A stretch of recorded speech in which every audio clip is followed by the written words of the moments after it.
Radhika recording studio सहर यार से मगिया भैर दिन के बत्ती आवे यार से मगिया भैर दिन के जो तोरा बहिन के कुछ नहीं देव कीन के जो तोरा बहिन के कुछ नहीं देव कीन के बत्ती आवे यार से मगिया भैर दिन के बत्ती आवे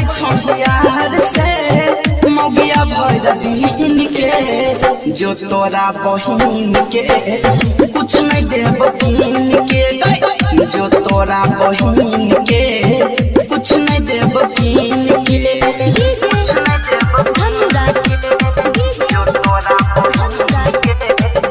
राधिका रिकॉर्डिंग स्टूडियो सहर खाए घरी हमारा पाइनो न दै छी मांगै छी कहियो कुछो आइनो न दै छी हे गई मांगै छी कहियो कुछो आइनो न दै छी जो तोरा बहिन के कुछ नहीं देव कीन के खाए घरी दै छी ले पानी बनै छी मौगी महारानी माहरी के टंगड़ी ससारा यह दियै तो नानी हे गई खाई घरी हमारा पाइनो न दै छी मांगै छी कहियो कुछो आइनो न दै छी हे गई मांगै छी कहियो कुछो आइनो न दै छी सांझ भोर बेला न हमारा छी गिन गिन के हे गई सांझ भोर बेला न हमारा छी गिन गिन के जो तोरा बहिन के कुछ नहीं देव कीन के गई जो तोरा बहिन के कुछ नहीं देव कीन के कुछ नहीं देव जो तोरा बहिन के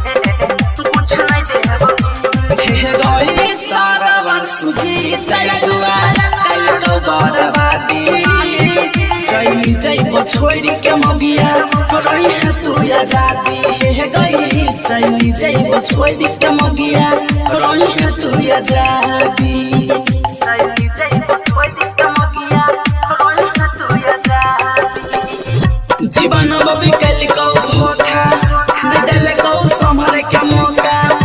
अब भाई देहाती संग में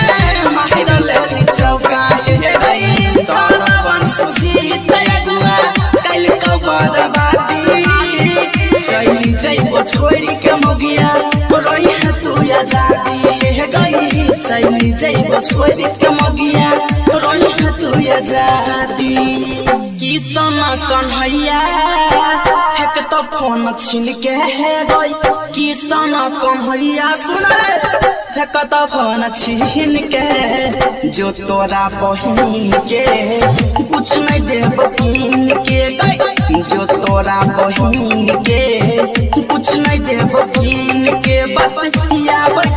यार से मगिया भैर दिन के बत्ती यार से मगिया भैर दिन के जो तोरा बहिन के कुछ नहीं देव कीन के जो तोरा बहिन के कुछ नहीं देव कीन के कुछ नहीं देव कीन के राधिका रिकॉर्डिंग स्टूडियो सहर।